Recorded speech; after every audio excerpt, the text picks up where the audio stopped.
Reality therapist perception. Bachelorette. Hello and welcome back to Reactivity TV, where we share our therapist takes and perspectives on all things trending in movies and television. I'm Amy Albero. And I'm Catherine Van Eyck. We're both licensed therapists, giving our therapist perspective to The Bachelorette, Season 20, Week 7, Fantasy Suites. Fantasy Suites, yes. Or they kept saying overnights a lot. And I was like, are they going to change the word? Like, I feel like definitely changed the word. Yeah. To overnight dates. But you know what? It's always going to be fantasy suite for me. Always and forever. And this episode is typically, a juicy one, especially in recent seasons. But there was obviously a focal point of this episode that we're going to get to. Should we just do that? Should we just start there with Xavier? Do it. Yeah. Okay.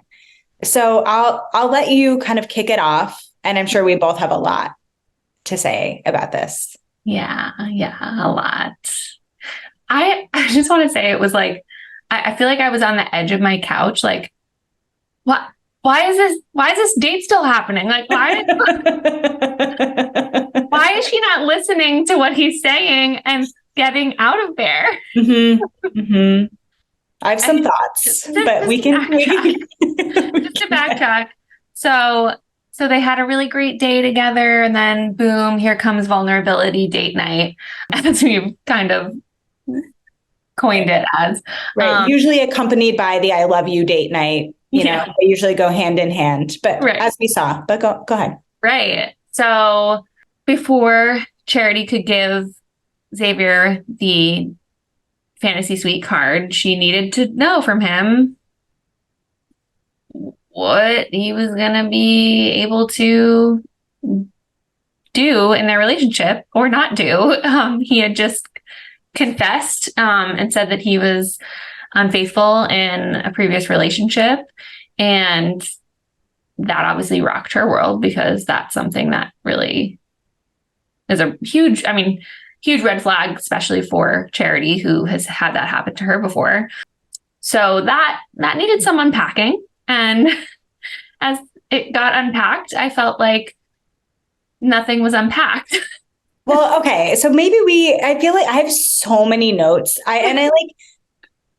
I'm notoriously not a note taker. I have a note and then I wing it, but I have I can't even count how many bullet points. I have notes. And so maybe we can go through kind of section by, because I feel like there's the Xavier telling, Charity's reaction, and then the hashing it out conversation. Yes. Portions of this. And so my first thought when Xavier was like, I'm telling you this because you deserve to know. And I feel like, this is really important for you to know about me, that I had infidelity in the past. And so I guess it got me thinking, we're in week 7, buddy. Next week, you're getting down on a knee, supposedly. Do you think that this is something? I mean, again, it's part of Charity's narrative from last season to now. It's all we hear about is this ex that cheated on her repeatedly. Do you think that this should have been shared prior to tonight? I think in Bachelor world, yes. Mm-hmm. Like you said, a week out from engagement. Mm-hmm. In my view of I have no idea who any of these men are still. I feel like I don't know any of them. I feel like it was the perfect time for where their relationship had gotten, maybe in real world, maybe before she meets his family, this happens. But in terms of how long they've actually had time together, this probably was the perfect time for that. Mm-hmm. I don't know. What do you think? I mean, because it feels like this is such a huge part of Charity's narrative, I could see a lot of reasons. I agree with you that in if we're looking at the context just as is, people in a relationship sharing information about this, it makes sense that it would not be the first thing that you share. But because this is such a part of Charity's dating history and her narrative, it sort of feels like, why you knew this was going to be a bomb to be dropped. Like, why did you drop it now? But also like if he had earlier before she felt certain things for him, then he could have just been judged just on that. Totally. So I understand him holding back and him being nervous to tell her when it is such a big deal and him not wanting that to be so defining. Right. Yes. And he had said that, through his thing, like, I don't want this to define me. And I don't necessarily have an answer. I guess the other question that came to mind, and this is like maybe outside of Bachelor world question, is like, does a significant other deserve to know about your dating history? Like, is that something that is owed? Also, again, maybe not in Bachelor world. I don't think so. And I'd love to know what you think. I think in Bachelor world where everything's public, like things come out of the woodwork, then yes, almost everything needs to, but like every little tweet you've ever sent needs to get put out there. Mm-hmm. But no, I don't think that this kind of thing generally does get talked about in new relationships. Mm-hmm. And nor do I think that it's important. Yeah. I mean, I guess I'm of like, if I was with someone who had like cheated on someone in the past, would I want to know? I mean, I think the anxious dater in me probably would, right? But like, I guess it's not as necessary, like, because like present behavior and future actions are all that matter. Yeah. And I think that like people can get really stuck in the once a cheater, always a cheater mindset, which we know is not necessarily true. And I'm sure we'll get to. But no, I don't think there's a big part of, I'm sure my husband and I actually disagree on this a little bit.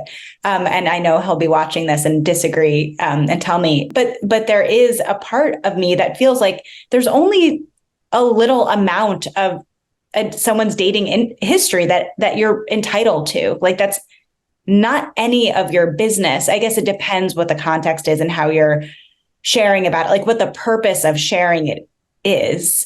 If it's a way to get closer to one another and share about past relationships and what you've learned and how you've grown and how that's impacted what you're looking for now in a relationship, fine. But just give me all of the little details about every date relationship you've been in and how they all ended. I don't, just for the sake of it, I don't think so. Mm-hmm. Agreed. Okay. So next section here is, so he says, I've had infidelity in the past. Charity's reaction was to get up from the table and remove herself. She said it derailed the date. And so, I mean, clearly my reaction is telling you what I think of her reaction, but what did you think about that? Wait, I want to hear more about why you think that way.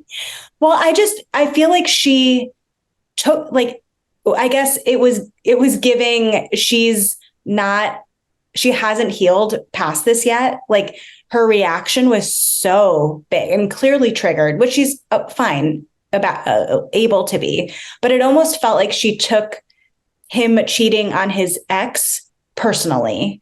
Like, she was having such a personal reaction to something that he did in a past relationship.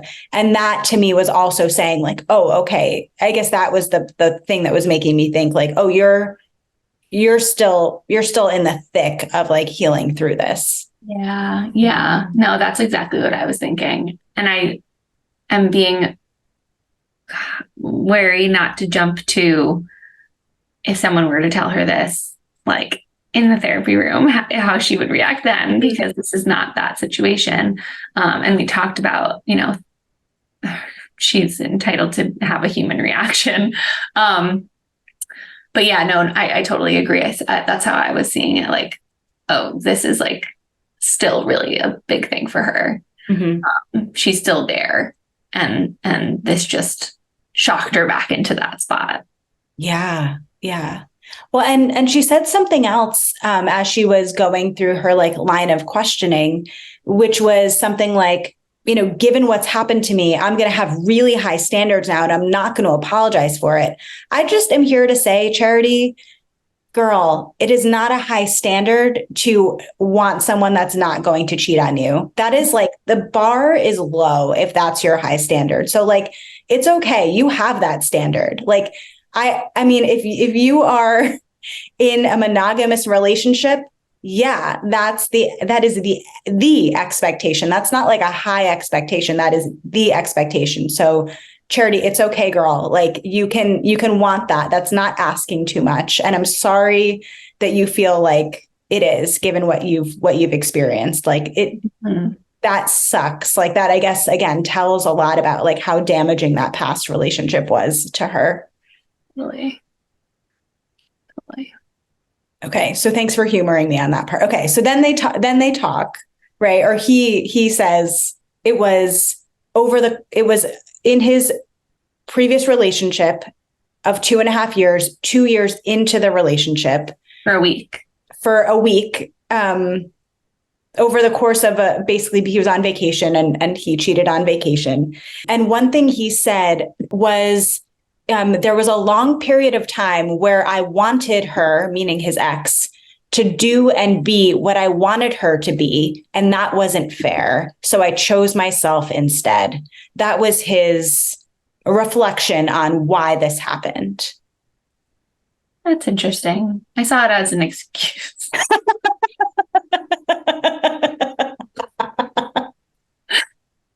She didn't meet my needs, so therefore I went and got them elsewhere. Mm-hmm. That's what I heard. Yeah, I mean, I think I heard like not a match, not happy, like not a person that I wanted to be with. I didn't want to end the relationship, or I didn't end the relationship. And so therefore I did this to get my needs met. Yeah. Mm-hmm. Yeah. And that explanation didn't do him any favors. Yeah.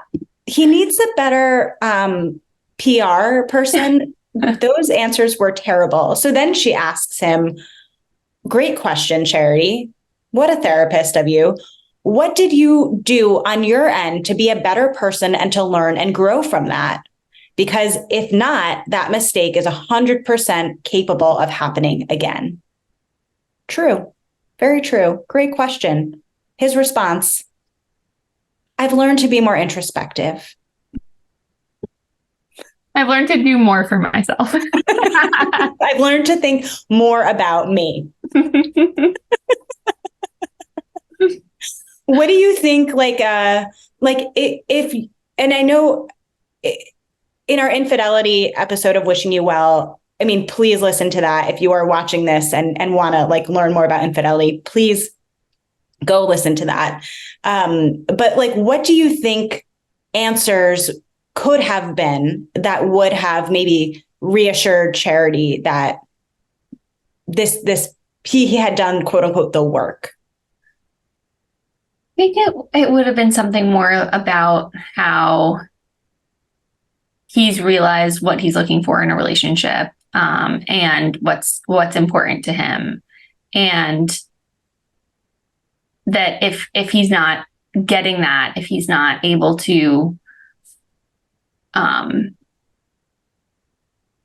if he's not able to get that in the relationship that he's in, then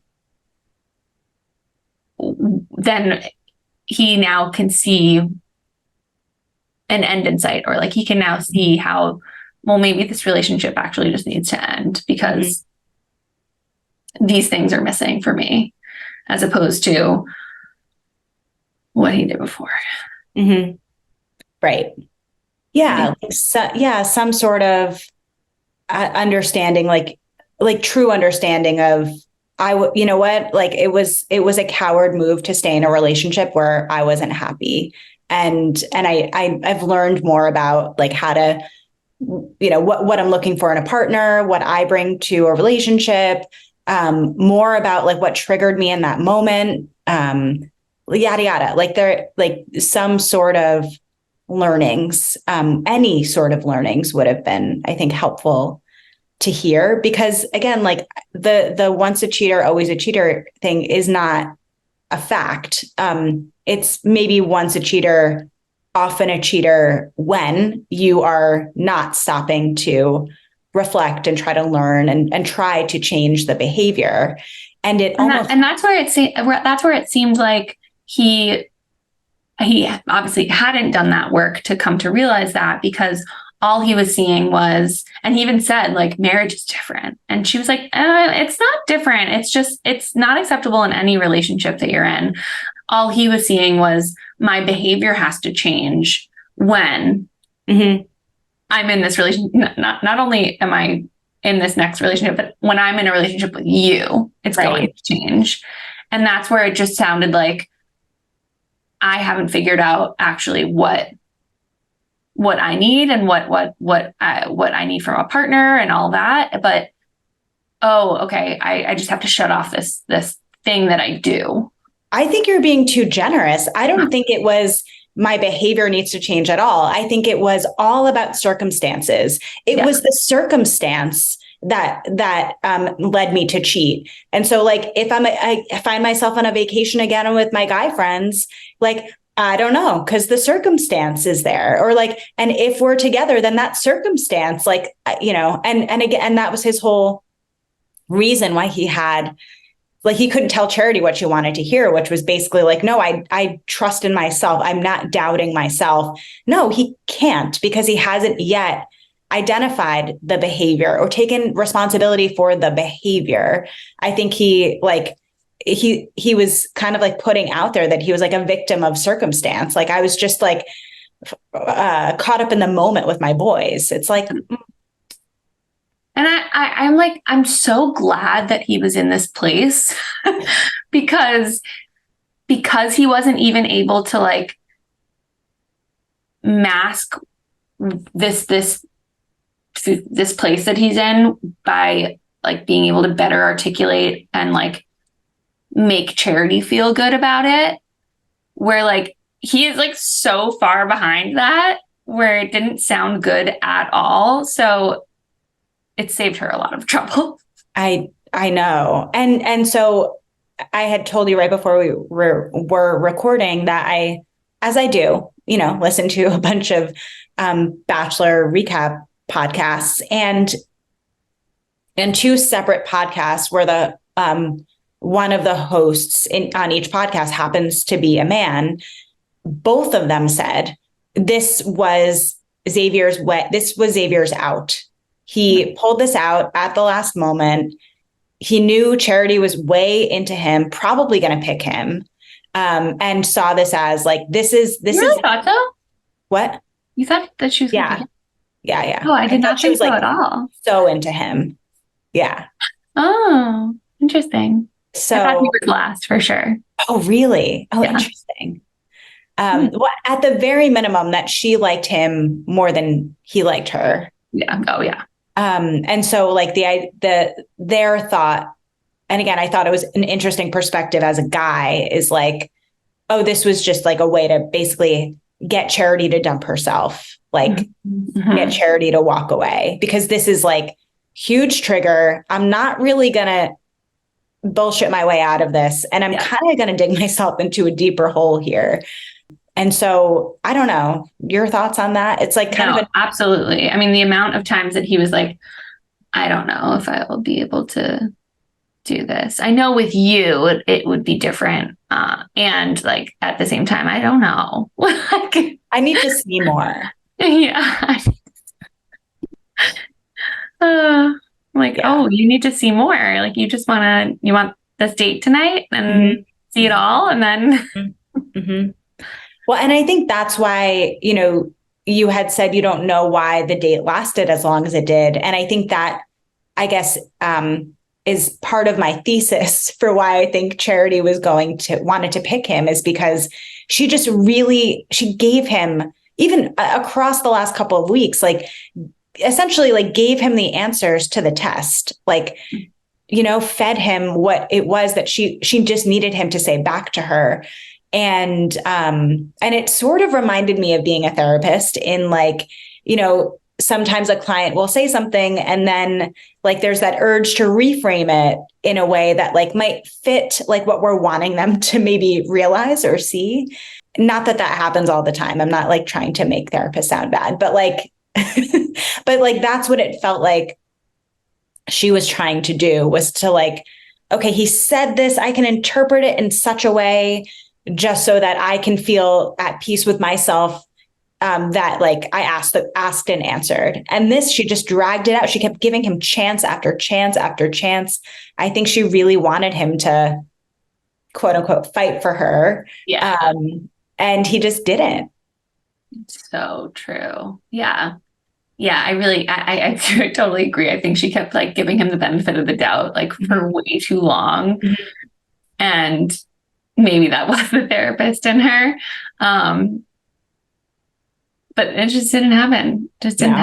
And that's where I was just like, just end it. Let's wrap this up. I know. She did ask, I give her a lot of credit. She asked good questions. So good on you, Charity. And I'm glad you're free of that. Shall we talk about Joey? Yes, let's talk about Joey. Okay. Well, how many bullet points do you have for him? I had far less. I mean, I definitely wrote down some quotes, but had fewer bullets. What are the quotes? Okay. So, well, let me say that when I've always liked Joey. I've liked him from night one. I think he's adorable. And so I'm biased. I'm a Joey fan. Mm-hmm. But when he was talking with her on both the daytime portion and the nighttime portion about essentially like deconstructing what his uncle had said, and then talking about kind of who he is as a person and what it's like to date him, I had tears in my eyes. Because I felt like this resonates so strongly with me as a people pleaser. And so some of the things that he said, I want to get her to understand that I'm not always going to be perfect, not the best version of myself.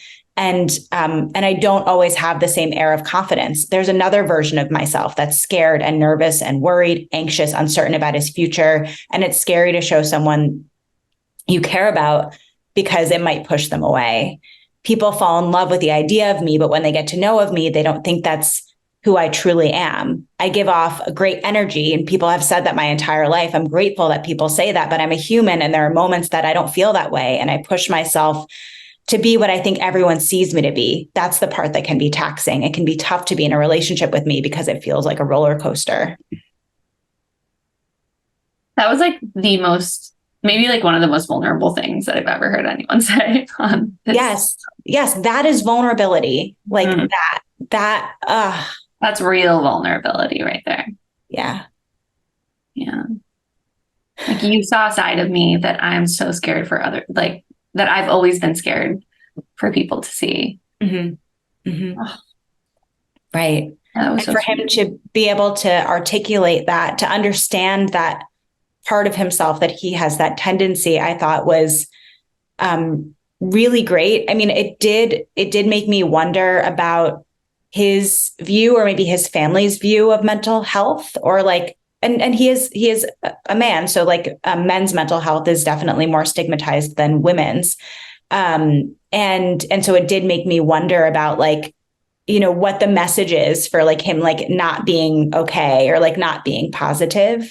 Because it seems like there is a lot of pressure to be like this great energy, positive, grateful guy. But I think he's so well encapsulated like what it is to be a people pleaser, and what it is to, in a sense, like kind of definitely like put the comfort or the needs of other people in front of your own, and how exhausting that can be to just try to make everybody comfortable, or make everybody like you, or live up to the expectations that other people have of you, not be a bad time. Like that, like I said, I had tears in my eyes when he said that, because I was like, God, I feel like this sometimes. Like sometimes, like I am wearing a mask, or even, I mean, it's a joke amongst therapists that like, we can look like this when we're seeing our clients. And then the minute we like close our laptop or that our client leaves, like they're like the mask kind of comes off and like we are more of ourselves. And that's what it can feel like all day, every day. If you're a people pleaser, is just like keeping it together for everybody else. Yeah. Yeah. And I love that he was framing this in a way that was like, she's going to see more of this. She's going to see more of me if we continue to progress our relationship. Mm-hmm. And he didn't say it in a way that was like, he didn't want her to. He just wanted her to know that that's what she was going to be in for. Yes. And he was like owning it so well, as opposed to like pushing her away because of it. Yes. Yes. And Charity kind of doubled down on it. And she said something. I mean, of course, she is a therapist, so she would know like how to articulate this. But she was saying how this really resonates with her. She said, when I got rewarded or attention, it was when I was at my best, which conditioned me to learn that this is what I needed to get praise or rewarded from people. And then she went on to say it's an unrealistic expectation to assume that someone is going to be consistent with their emotions every day. And I just thought like, that's great point, Charity, like kind of doing our work for us here. In that, like, that is oftentimes like how people pleasers like, grow up to be people pleasing adults, because they do get great attention and affirmation and praise for doing a good job, or, getting an A in school, or like when you get noticed is when you do something good, like that. Of course, who doesn't want praise and affirmation and to be told you're doing a good job? All you want to strive for is to continue to do that. And that's why people pleasing and perfectionism often go hand in hand, because you need to then be at the highest level of performance in order to continue to try to get affirmation and praise. So I liked that they connected on that, to be able to understand each other on that. Mm-hmm. Yeah, it seemed very, very raw, very genuine, and just overall so sweet. Like, I'm so glad for them. And I hope that, I don't know, I'm rooting for them. I'm rooting for them, but I don't know. She can't possibly pick him, right? I don't know.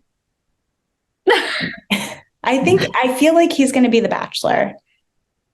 Oh, that would be really sweet. That's how I feel about it. Just like Joey, and like afterwards, just like, oh, yeah, he's such a sweetheart. I mean, and I hope that we don't learn anything bad about him. After Max, I wouldn't be able to take it. Yeah, he's so sweet. With his like puppy eyes, like I just can't. I know. He even has like puppy hair. Yeah, it seems soft. Mm-hmm. Yes, but going back to, is she really going to pick him? Okay, she said I love you to him, and she said I love you to Dotton. Mm-hmm. What do you think about that, Amy? Well, last week you got my feelings about falling in love. Mm-hmm. How is it possible to love? I'm sorry. It's possible to love two people, to be in love with two people.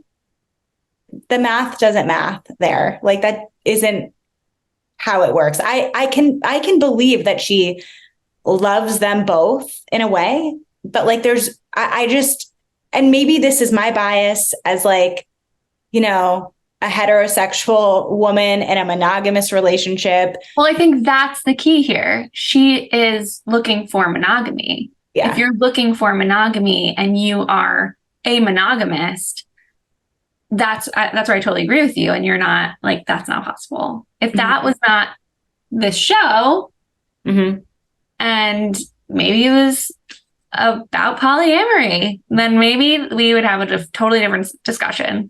But if you are looking for monogamy, I don't see how that's possible either. Yeah. And imagine what it will be like for whoever she picked, I'm assuming they're still together, to watch this back and to hear her tell someone else that she loves them. Yeah. I mean, this is what got Ben I have to be Higgins like, just in kidding. trouble. I didn't mean it. I didn't mean it. I meant to love you as a friend. Yeah. I just said it for the creds. It's street cred.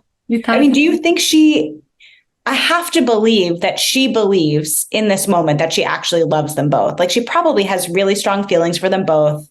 Mm-hmm. But there's no. Yeah, just no. I think that maybe the atmosphere does something to make them think that, but no. Yeah, that was bad. I mean, I was shocked. I even texted our group chat, like, is this another Ben Higgins season? Which interestingly, Ben Higgins got a ton of shit for telling Lauren and JoJo that he loved them. I mean, granted, he was the first of his time. Yeah. But I've not heard anywhere near the amount of that with Charity. Like she's and Clayton a couple years ago, just a couple seasons ago, right. Yeah. saying that he loved both women. And so I don't know. I'm not. There might have been more too. Probably since Ben Higgins, but Ben was totally the first. Ben was he broke the seal on that. Yeah.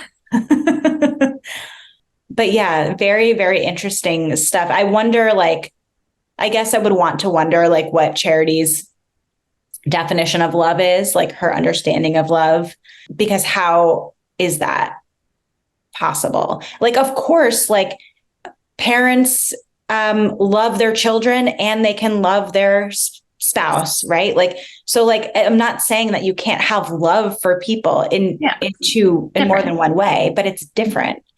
And so I don't understand, like,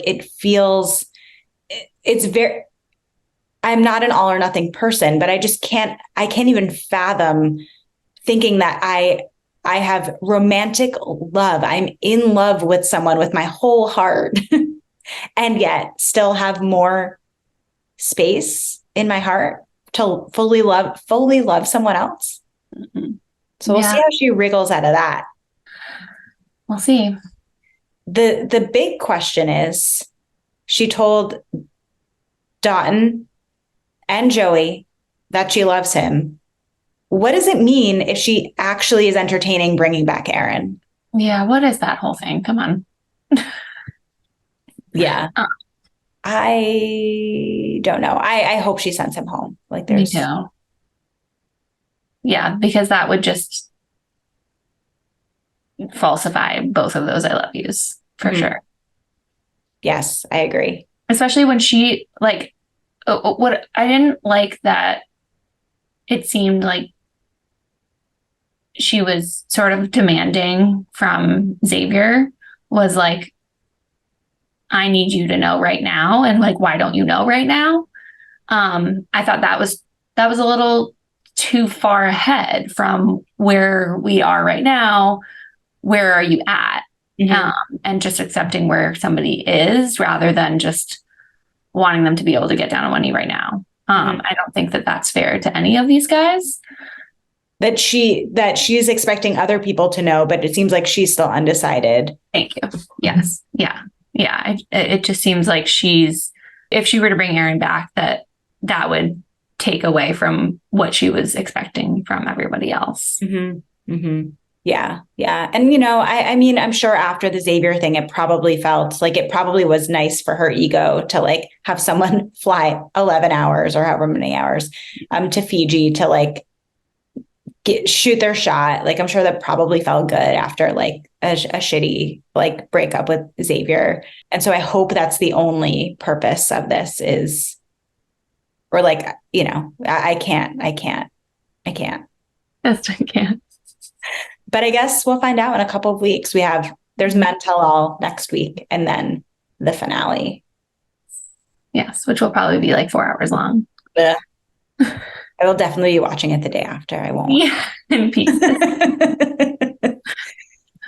Okay, so we'll be back with more Bachelorette as well as The Crowded Room and more. So part 2. Yes, part 2 of Crowded Room, now that I'm finally caught up.